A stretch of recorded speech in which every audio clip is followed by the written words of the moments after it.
E aí pessoal, tudo bem? O professor Giovanni aqui e hoje uma aula falando aí sobre biotecnologia. Veja só, a biotecnologia, por mais que a gente pense, né, é um assunto recente na biologia, engenharia genética, biotecnologia, bioinformática, realmente são áreas que estão bombando aí dentro da biologia, dentro das ciências como um todo. Mas a biotecnologia, ela não é algo novo, né? Quando o ser humano, em algum momento, ele já resolveu utilizar lá, por exemplo, um fungo para poder fermentar ali e produzir, por exemplo, o vinho, você tem ali um processo biotecnológico. Quando você usa então lá um fungo para fermentar o açúcar da uva, num processo ali de fermentação e produzir ali uma bebida, né? No caso o vinho, é um processo biotecnológico. Então, apesar de ser um processo que no momento está aí bombando, né, cheio de técnicas que vão nos auxiliar na medicina, na farmacologia, na cura de doenças, esse é um assunto aí então bem atual, bem importante. Nós começamos aqui falando de uma técnica. É uma técnica chamada de técnica do DNA recombinante. Essa técnica é uma técnica muito utilizada na atualidade, mas ela é uma técnica lá da década de 70, né? Então começa lá na década de 70 a ser utilizada e hoje é uma técnica que está muito popularizada. Para que serve essa técnica? Na atualidade, os cientistas usam essa técnica para produzir insulina. Eles produzem insulina humana para quem precisa, né? Então uma pessoa que tem diabetes mellitus do tipo 1, ela precisa diariamente de uma injeção de insulina, certo? Pessoas que precisam de tratamento para hemofilia, para pessoas que são hemofílicos, precisam lá do fator 8 de coagulação, ou fator 9 de coagulação, que é produzido a partir dessa técnica do DNA recombinante. E crianças que têm problemas relacionados ao crescimento, ao desenvolvimento, pela falta do hormônio do crescimento, o hormônio do crescimento também pode ser produzido a partir dessa técnica aqui do DNA recombinante. Então vamos entender como que é feita essa produção então de uma insulina humana. E veja só, é produzida uma insulina humana, mas utilizando bactérias. Aí que está a curiosidade, aí que está, né, algo interessante. Produzido o fator 8 de coagulação utilizando bactérias e produzido aí os hormônios do crescimento a partir de bactérias. E eu sou testemunha dessa técnica, porque ó, inclusive tem uma imagem minha aqui mostrando o momento que eu estou ali realizando essa técnica do DNA recombinante. Vocês têm aqui na tela, então, uma imagem que do lado direito da tela aqui, né, nesse aparelhinho aqui, você tem ali bactérias que estão emitindo uma bioluminescência. O que eu fiz aqui? Nós extraímos ali a luciferina, que é uma proteína que emite bioluminescência no vagalume. Só que nós não extraímos a luciferina, nós extraímos o gene. Então, uma vez que eu tenho o gene, lembre que o gene é como se fosse uma receita, nós pegamos esse gene da luciferina e inserimos em um plasmídio bacteriano. O que é um plasmídio bacteriano? É um DNA circular. E aí, essa bactéria, uma vez que ela absorve esses plasmídios com o gene da luciferina, ela começa a expressar esse gene e a emitir a bioluminescência. Então, foi uma técnica que eu fiz junto com outros pesquisadores e que deu certo. Então, eu estou aqui para dizer para vocês, olha, é uma técnica que funciona. E aí você vai dizer, professor, por quê? Qual a vantagem de ter uma bactéria bioluminescente? A vantagem, na verdade, foi testar a técnica. Legal? Então, existem enzimas, gente, que funcionam como tesouras biológicas. Essas enzimas são chamadas de enzimas de restrição ou endonucleases. Essas enzimas elas servem para cortar o DNA. Então imagine que eu quero extrair exatamente o gene da insulina. Então eu consigo ir lá no DNA humano, né, e extrair ali o gene da insulina utilizando essas endonucleases, essas enzimas de restrição. E com a mesma enzima de restrição, eu vou manipular o plasmídio bacteriano. Então, um ponto importante, enzima de restrição são também chamadas de endonucleases e funcionam como tesouras biológicas. Como que é esse processo? Você tem aqui na tela um círculo aqui vermelhinho, né, que é um plasmídio bacteriano. O plasmídio ele é um DNA extracromossomial que bactérias possuem. Então, os cientistas eles extraem esse plasmídio das bactérias, usam a mesma enzima de restrição que eles abriram o DNA para abrir esse plasmídio, vão inserir o gene humano, que é o que está representado ali em azul para vocês, Vamos supor que esse gene é o gene da insulina, e aí a gente usa uma outra enzima, fácil de lembrar o nome, porque ela vai ligar o gene humano no plasmídio bacteriano, uma enzima chamada DNA ligase. Essa enzima DNA ligase, então, ela liga esse gene humano no plasmídio da bactéria. E aí esse plasmídio, ele é devolvido no meio de cultura. Então eu não preciso inserir na bactéria, não é isso que é feito. Eu devolvo esse plasmídio no meio de cultura e as bactérias elas absorvem esse plasmídio. Uma vez que a bactéria absorve esse plasmídio, então agora você vê aqui, olha só, é uma bactéria com um plasmídio que tem ali o gene humano. Nós estamos aqui imaginando que é um gene da insulina, né? Por exemplo. E você sabe que as bactérias se reproduzem muito rápido. Cada vez que a bactéria se reproduzir, ela vai fazer um favor para mim. Ela faz uma cópia desse plasmídio e faz uma cópia do gene que foi inserido também. Então veja que eu vou ter várias bactérias com aquele gene de interesse. Então é como se eu estivesse fazendo com que as bactérias elas entrassem em produção em massa ali da insulina humana. Professor, mas como que ela vai produzir essa insulina? Veja, eu inseri um gene humano, um pedaço de um DNA humano, num plasmídio bacteriano, que é um DNA extracromossomial.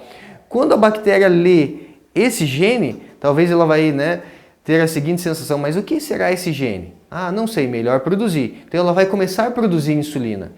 Só que veja, a receita é humana, então a insulina é humana, apesar de estar sendo produzida por bactéria. Isso é possível, gente, porque o código genético é universal. Então, pelo fato do código genético ser universal, essa proteína, essa insulina que vai ser produzida, ela é uma insulina humana. Então, essa técnica do DNA recombinante, ela serve para produzir insulina, o GH, que aparece ali para vocês na tela, que é o hormônio do crescimento, o fator 8 de coagulação para pessoas que têm hemofilia, os hemofílicos, e também, na atualidade, estão sendo testadas as vacinas de DNA.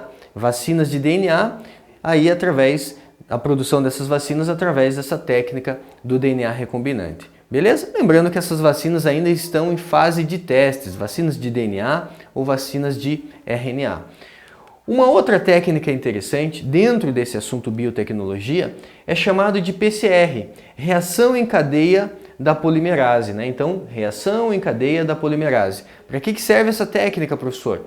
Ela serve para aumentar a quantidade de DNA.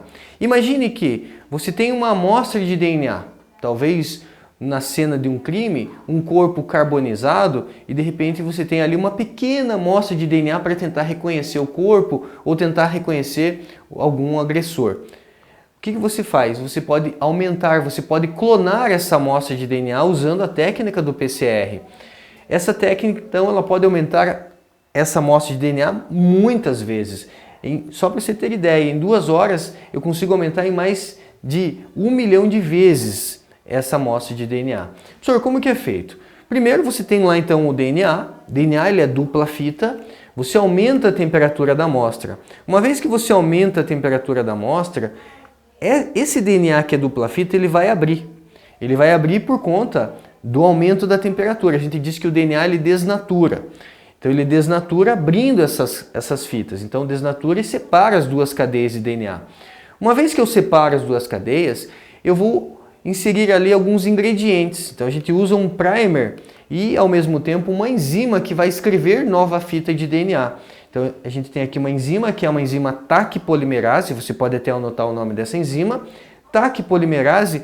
Esse Taq polimerase, por que tem esse nome? Porque é uma enzima de bactérias que vivem em fontes termais, bactérias que sobrevivem a altas temperaturas, tipo 86, 90 graus centígrados. Então você tem aí uma enzima que ela resiste ao calor, ao aumento de temperatura. Então o DNA ele desnatura, mas a enzima não desnatura.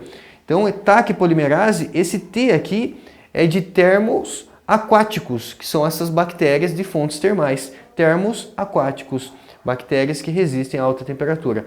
Mais os ingredientes que nós chamamos de primer. E aí eu consigo, então, multiplicar essa amostra de DNA. Talvez você está aí assistindo e falando assim, mas não entendi, professor. Então, dá uma olhada aqui nessa imagem que ela é bem didática. Inclusive, extraída do material aí que vocês utilizam. Você tem aqui então o DNA. Esse DNA ele vai ser duplicado. A ideia é clonar esse DNA, multiplicar várias vezes essa amostra. O que eles fazem? ciclos, né? Eles vão aquecer o DNA, esse DNA então vai abrir, uma vez que ele abre, a enzima TAC polimerase ela escreve a nova fita. Uma vez que ela tem matéria-prima para isso, ela escreve então a nova fita. Então a partir de um DNA eu produzo 2. Vem um novo ciclo, aqueço de novo a amostra, essa fita aqui abre, essa aqui abre também.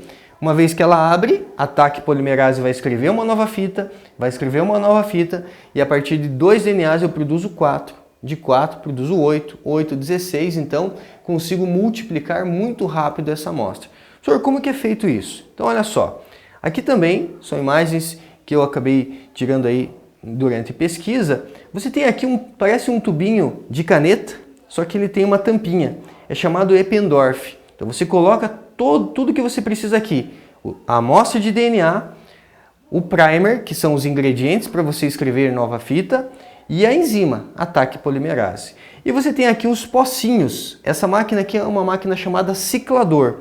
Então eu coloco esses Eppendorfs aqui, né? Posso colocar vários Eppendorfs, e eu vou programar essa máquina para que ela possa executar os ciclos, certo? Então ela vai aquecer, desnatura o DNA, a TAC polimerase produz novos DNA, faz um novo ciclo. Eu digo quantos ciclos eu quero, quantas vezes eu quero multiplicar esse DNA. Veja só então que interessante essa técnica, certo? É utilizada essa técnica também como testes aí com relação a algumas doenças virais, como é o próprio coronavírus. Você tem aquele teste do cotonete compridão lá que eles colocam ali na cavidade nasal e vai praticamente, né, buscar uma amostra ali do muco que pega praticamente ali uma parte da garganta. Então um cotonete que vai bem profundo, né? E eles usam uma técnica chamada RT-PCR, que é comparar o material genético do vírus com, né, para saber se ali naquela amostra de muco que foi extraído daquele paciente, para saber se ele tem ali a infecção ou não. Então usa-se essa técnica RT-PCR aí na questão aí de saber se a pessoa está infectada ou não, certo? Uma outra técnica, e essa é a mais sensacional de todas, uma das técnicas mais recentes aí, que é uma técnica que permite você editar genes. A gente chama de CRISPR-Cas9. Só para você entender, Cas9 é uma enzima de restrição. Você sabe que a enzima de restrição ela abre o DNA, ela é capaz de cortar um segmento de DNA. Lá na técnica do DNA recombinante, temos uma limitação, porque a enzima de restrição ela corta o DNA onde ela quer. Então a técnica do DNA recombinante é sensacional, só que eu sou o limitado porque a enzima corta onde ela quer. Nessa edição de genes, técnica do CRISPR-Cas9, eu consigo programar essa enzima de restrição, a Cas9, para que ela corte o DNA exatamente onde eu quero. Então é muito mais poderosa essa técnica. Só para você ter ideia, está sendo testado o seguinte: algumas pessoas que foram infectadas pelo HIV, que fazem uso de coquetel, por exemplo, eles não têm mais o vírus HIV na circulação, no seu corpo. Só que o vírus ele está aderido ao material genético de células que a gente chama de linfócitos T4 ou CD4 aí do sistema imunológico. Então não tem mais vírus na circulação da pessoa porque ela faz uso de um coquetel, por exemplo. Só que o material genético do vírus que infectou essa pessoa está lá no DNA de algumas células. Com essa técnica, os cientistas estão testando para conseguir eliminar esse gene desse vírus, né, esse genoma viral, extrair através dessa edição de genes e essa pessoa teoricamente ficaria curada em relação à AIDS, né? No caso aí, o HIV é o vírus, a AIDS seria a doença, certo? Como que funciona essa técnica? Então você tem aqui, olha só, os cientistas observaram o seguinte: você tem aqui uma bactéria, a Streptococcus thermophilus, e você tem ali um bacteriófago mostrando ali para vocês no número 1. O número 1 é um bacteriófago. Bacteriófago é um vírus que ataca a bactéria. Então os cientistas observaram o seguinte: quando um bacteriófago ele invade a bactéria, ele infecta a bactéria percebe que tem um material genético, no caso aqui um DNA estranho, e o que ela faz? Ela usa uma enzima de restrição, porque as bactérias também têm ali as enzimas de restrição, inclusive essas enzimas de restrição são retiradas de bactérias. Ela corta o DNA desse vírus e uma parte do material genético desse vírus ela coloca numa sequência que a gente chama de sequência CRISPR. Num segundo momento que ela for infectada, agora olha aqui o número 4. Então o bacteriófago agora aqui no número 4, um segundo bacteriófago, por exemplo, infectando a bactéria, quando ele infecta a bactéria já tem um pedaço do DNA desse bacteriófago inserido ali numa sequência do seu genoma lá, que a gente chama de sequência CRISPR. Então o que ela faz? Usando a enzima de restrição, ela usa aqui uma sequência CRISPR, que é uma sequência de RNA, que a gente consegue entender então que a bactéria é como se ela tivesse programado essa enzima de restrição para chegar até esse material genético do vírus que está infectando e destruir o material genético desse vírus. Os cientistas observando isso entenderam então que essa Cas9 é uma enzima de restrição que permite programação a partir de uma sequência de RNA ou sequência CRISPR. Então tem uma sequência CRISPR que usa ali a Cas9. Então eles chamam isso de edição de genes. Isso é muito interessante, vai revolucionar aí a medicina talvez nos próximos anos. É uma técnica que inclusive não é cara, é uma técnica de baixo custo, certo? O problema é que ela pode ser usada para o bem, mas pode ser usada para o mal também. Teoricamente, eu consigo editar os meus genes mudando a cor do meu olho, alterando o meu genótipo, e isso pode manifestar no meu fenótipo. Então, nossa, professor, poderia ser possível programar então para de repente eu que tenho aqui olho castanho ter um olho azul, um olho verde, isso muda o meu fenótipo? Muda.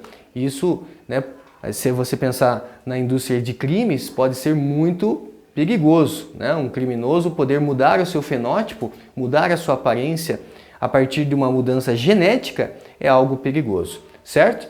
Mas é uma técnica que ela permite a cura de doenças genéticas. Então, se você pensar que, puxa, eu consigo editar um gene que de repente veio alterado de fábrica, né? É possível. Só que ainda está em fase de testes, está em fase aí, né, de muitos testes. Sempre, né, a ciência precisa testar muito para garantir que é seguro. Mas com certeza uma técnica revolucionária. Alguns testes que eu já posso compartilhar aqui com vocês é o seguinte, ó. Então eles têm aqui um DNA genômico, uma vez que eu uso ali a sequência CRISPR com o RNA guia, o RNA guia é para dizer para Cas9 onde que ela vai cortar. Então isso serve, gente, para eu conseguir corrigir aqui uma mutação de ponto, de repente só uma única base nitrogenada eu consigo alterar, é para de repente corrigir uma região que foi deletada, ou para inserir, de repente, algum gene ou um transgene, né? Criar ali um organismo transgênico inserindo uma determinada sequência. De repente, é programar, né, essa sequência. Olha só que interessante aqui, ó. Você tem aí pessoas que são celíacas. Pessoas que são celíacas, elas têm alergia ao glúten. O glúten é uma proteína que ele é produzido a partir da gliadina e da glutenina. Então, eles testaram e isso trouxe muito sucesso, talvez nos próximos anos isso possa trazer benefício para pessoas que são celíacas. Eles conseguiram inativar o gene da gliadina. Uma vez que inativa o gene da gliadina, só a glutenina não é mais suficiente para que o trigo, então, consiga ali ter o glúten. Então você consegue produzir trigo sem o glúten, uma vez que a gliadina foi inativada. Então, trigo sem gliadinas para celíacos. Algo aí sensacional, né? Então essa técnica, uma técnica revolucionária chamada de técnica CRISPR-Cas9. Beleza? Fechamos por aqui. Até a nossa próxima aula. Tchau, tchau.